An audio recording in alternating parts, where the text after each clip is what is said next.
back, everybody. We're here for episode 7 of the Getting Out There podcast. I'm Anthony, your host. First few 6 episodes have great remarks from it, so I appreciate all your feedback. You can always email me at info@gettingouthere.net.au or go on our socials, gettingouthere_. We're on Instagram and Facebook, mostly on Insta, but yeah, I can do more reels and whatnot, but just haven't had the time at the moment. Have a few things lined up for that, so watch this space, watch my socials, get on board. Also, like and subscribe, and on our the podcasts, we're mainly getting a lot on Spotify and Apple Podcasts. Leave a comment, leave a review, leave a 5-star review if you want on either or.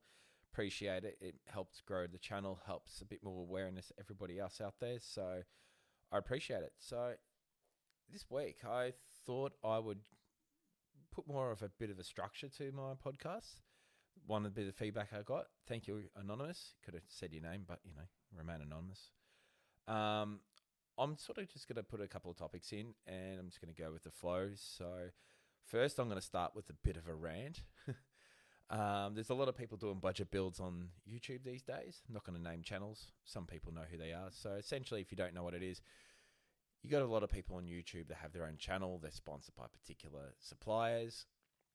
And they say, I'm going to do a budget build. They'll buy, say, an 80 series or a smaller Suzuki Sierra, or just even like a bog stock Prado. And you know who they're obviously sponsored by. And all of a sudden, they've got a budget build gone from, what I call a budget build is going to marketplace and looking up a secondhand bull bar, or, looking up parts that you can find online, or people that, you can buy things off, and all of a sudden they've got, a set of wheels that are from the sponsor, along with tires that are 35s, massive lifts, and all these things they get put on, and it's literally, they've bought the car 3 times over, but of course it's a fucking budget bill because they haven't paid for half the stuff, or at least they've probably got a fair discount off it. So, good on them for having the sponsors. The sponsors make it aware of it, but seriously, you want to do a budget build? Show your receipts. Even buy it off your sponsor at a particular rate, or do a bit of a market swap. Show that you've actually sold shit online and bought stuff. That half the people out there are doing budget builds to their car, whether they're buying a new second hand or got their mates coming around doing it. Like I've just done it. I found a bull bar off Gumtree about a while ago. And it came with a whole bunch of stuff. I sold the bunch of stuff on Marketplace for the same price I paid for the bull bar, and spent $150 painting it in the garage, and me and a mate fitted over a couple of days. Sure, it was a bit of hard work, but so much fun. Good rant, good chat, good yarn with a friend. Saw my car stripped apart, which was quite funny, and with the new bull bar on, sure, it's probably not the exact same color code, but honestly, I love it. It looks great. I'm so proud of it. I've had the car for so long, and I've got a bull bar on it. After that, I, shopped around and got some Dobson suspension I found off a website really cheap. It was actually cheaper than Dobson's themselves, and got Jack's Tyre and Auto to put that on. And yeah, I've got a setup now. And the wheels and tyres I got cheap as well. I went with Falcon Wild Peaks and got some wheels with it as well, because my old wheels had a fracture in one of the rims, so I had to get it all changed. And right now I've got what I would call a budget build car. I can show you receipts. I can show you what I saved.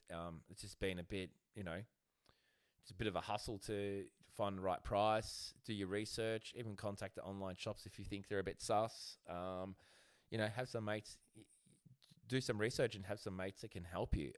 My mate Fuzz, Steve, he makes anything out of everything. We've spoken about him before. He's done my trailer. So, you got to have a group of mates that have at least one person's got some, mechanical sense, and not only are you doing a build to your car, having fun, you're having a good yarn with your friend, it's a good mental health thing. So, yeah, you can get budget on it. And if it's out of your juice, you can't do it, you're not capable of doing it, or you're not confident doing it, or you don't want to do it, get somewhat done. So, but, these big, scary budget builds are, they're still bloody expensive builds. So, I don't know. To me, I just think, do it properly, show receipts, do an actual budget build, go to a Wreckers and find a bull bar, or, do something like that, because, I don't know, it's just getting wearing thin, still putting extremely expensive products on cheap cars. So, that's my bit of a rant for the show. And also, I've been looking at products that I like. People have been asking me, what is your favorite products you use when I go camping? My topic is probably in this terms. I like lightweight packing, being in a car with no GVM upgrade, or just packing light with the kids, or even camper trailers these days can only carry 300-400 kilos, if that, depending how heavily they're loaded up. Putting the iron pots in there, the real thick iron pots. You can get a Southern Steel Spinners one for the same price. Actually, they're cheap. They're like $60, and they weigh not even a quarter of the weight. Easier to clean, easier to pack, easier to carry. You can't go wrong with them. Also, I used to have cheap set of Kmart pots with the lids, and the handles that wouldn't come off. And sure, they were cheap, but carrying a couple of those pots was bloody heavy after a while. So I was watching YouTube, Harriet Fighter Fork. Yeah, he's bought his own pots and pans. Now he's probably sponsored by the company, but he had a Cedar Summit like hiking pot he'd use, and he used it over fire, used it over the stove, had it for years. And I tried it out myself, and I have that one pot now with my Southern Spinners cook pot that I put on the fire, I put my lamb in or pork or whatever I put in there. And then I have a lightweight pan so I can do some pancakes or, fry some eggs for the kids on the stove. Most of the time I use my barbecue. I carry a little Ziggy barbecue that I got years ago, and I carry that with my stove, with my pots and pans, a bit of utensils, and that seems to go great. Never had a problem with it. I'm actually looking into getting a salad bowl that's sort of from Cedar Summit. It's a salad bowl essentially that folds into itself like a pop-up bowl. Carrying those things sometimes can be really bulky and be the pain in the ass, especially if you're solo traveling and you want to carry some salad. You want to, do that. You can even eat pasta at it. It's actually quite versatile. Also with my cutlery, I use Cedar Summit. The cutlery that you use for hiking. The kids use the plastic ones as well. I have them. They're extremely light and don't tingle around the car all the time. It's an absolute pain in the ass sometimes when you're traveling and things are tingling around and whatnot. In that case, if you're carrying your stove, just put a tea towel so it doesn't jingle around in the car, and you'll be quite happy with that. I have a little propane bottle I carry for the stove, and I put my gas bottle on the roof or on the back of the trailer for the barbecue. I hate carrying gas in the car. One time I did it with the kids in the car, and I just did not feel confident and comfortable the whole time. Even though there was probably no gas leaking, it's not recommended, and it just, peace of mind. Put it on the roof. Buy a $50 roller carrier that you put on the roof rack, and you're safe. Even spare wheel holders these days, they have holders for gas bottles. So I could actually, I could actually do a comparison one day how much my old setup weighed compared to my new setup. And, a few kilos there, a few kilos in your setup reduced is quite substantial when it comes to fuel economy, how much you carry in your car, how safe you are. You don't want to be over GVM, meaning, your car weighs, say, 3 ton, in GVM's, say your car weighs 2.6 ton, your GVM's 3 ton, example, my car.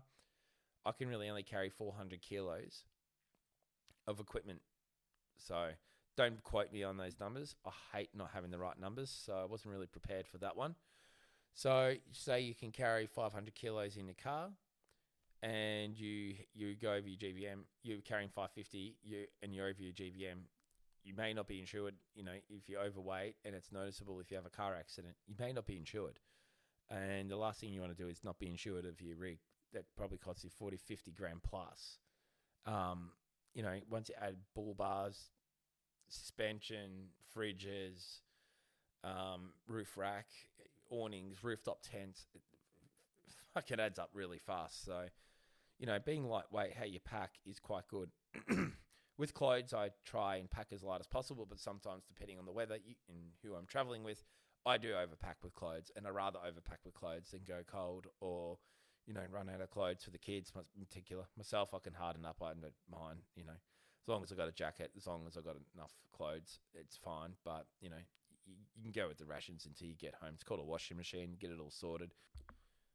Even with your containers of food, instead of carrying a 1 litre bottle of olive oil or a massive thing of sacks of salt, just get a little container to put your oil in. Just make sure it doesn't leak. With salt, you can carry little sacks of salt shakers, or even put a container of salt. But it can get messy if you open it up and shit goes everywhere. You're not liking it. So little sacks of salt. Even with the coffee, I just carried a tin rather than carry a big bag. I use a Porex grinder to grind my coffee on spot. But I'll do another topic on about coffee and camping another time. That's a rabbit hole that I'm quite passionate about, and we'll get into it one day. But you can, instead of carrying a container of sugar, get the sugar sticks and carry some sugar sticks so you're not making a mess, and you can pack those down quite well. You'd be actually quite surprised how much less crap you can carry camping, and just like less volume of carrying stuff and less weight. You actually enjoy your trip a lot more. It's less to pack up, less to put away, less to pack into the car when you're going. It's baby steps, but it's small little changes every time you go. You're laughing at the end of the day, because then you go, well, you got less stuff sitting in the garage, you got less stuff sitting in the kitchen, and more importantly, you're not over your GBM, you're not overweight in your car, and yeah, that works out well. Another topic I wanted to bring up was the Toyota announcing that they're no longer making a V8 79 series, and they're going to compensate by making a 2.8 litre manual 79 series. I couldn't care less how good people think that 2.8 is in a 79. It is not a 70. It's not the iconic car that it is. Sure, it probably got more power. It's got more sophistication in the electronics and how it works, and you can have all the people, YouTubers, everything ranting on how good it is, but all in all, it's like trying to sell a four-cylinder Commodore. It isn't going to happen. And look where the Holden is now. It's dead. Thanks, GM. You bunch of dickheads. Working in a business that, the 79s are our bread and butter, what we fit out with GV upgrades and trays and canopies. Seeing a four-cylinder coming in to do the same thing is, it's interesting. It's a sign of the times with emissions and governments being assholes, and companies having to go a bit more greener. But really, it's such an iconic mix with the V8 and the 79, 76 or a Troopy. Kudos to people that want to buy one. But really, honestly, if you're going to buy a 79 series four-cylinder, you might as well buy a Hilux, because they're much more comfier. They're pretty much, they're not a farm truck. I'm sure there's probably different mixtures inside, how the gear ratios are in the 79 versus what would it be in a Hilux. But honestly, I would go a Hilux. You're saving probably 20 grand, and you're getting a much comfortable car. If I was going to buy a 79, I'd buy a 76 series with the V8 and the older model. If not, the new model does look good. On the screen, it looks pretty dull when it first came out, but when you see it in the flesh, it actually is a beautiful car. I just personally, I can't see it as a four-cylinder, and not being rude to the people that buy a four-cylinder in it, that's your choice, but that's just my honest review. With the Hilux and the Prado and the new 250 Prado coming out with the 48-volt engine, hybrid, like a slight hybrid area in the engine with the 2.8, it's just a sign of the times that emissions are and things are just taking over in life, and that everything's going green. Honestly, the diesel will probably be dead soon. Like in America, diesels are not the same as what it was X amount of years ago. The 250 Prado should definitely come out with a 2.4 litre hybrid petrol engine that the Americans get. That engine is insane, but sure, it's not a diesel. Sure, it's not. It's going to sound great, but really, the only really good cars that sell great in the diesel is the 300 sounds great with a good exhaust, or even a 200 and the 79. They're pretty much the same engine. 200's got a better engine with a twin turbo. But really, it's a sign of the times. If you want to get a good sounding new car in a four-wheel drive, you are looking at, probably have to go to the American vehicles. Like, they are insane, but it comes with the price. You're buying an American vehicle. They're freaking massive. They're awesome, but your best to you want sound or that performance. You do have to go to the V8s in a sense, or the older V6s. The sign of the diesel 4 cylinders having to always go to Euro 6 emissions. Diesels will be dead probably in 4 to 5 years' time. Hopefully not. They're a great engine. I'm looking forward to seeing how the new 250 Prado comes out.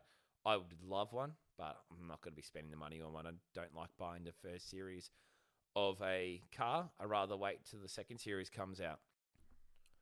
But you be the judge.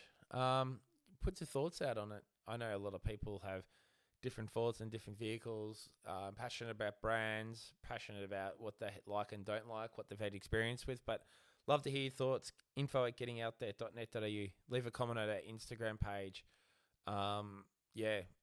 Put a question in the Spotify. It'd be interesting to hear what people say and do. Ask me a question and even do a voice recording on Instagram, and I can reply back to you and record your question on my pod and then answer it for you as well.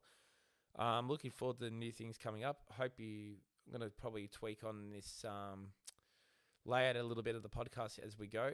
It's still early days, so happy to hear feedback. Any news is good news. I'll look forward to speaking to you guys in a couple of weeks. Have a good one. Cheers.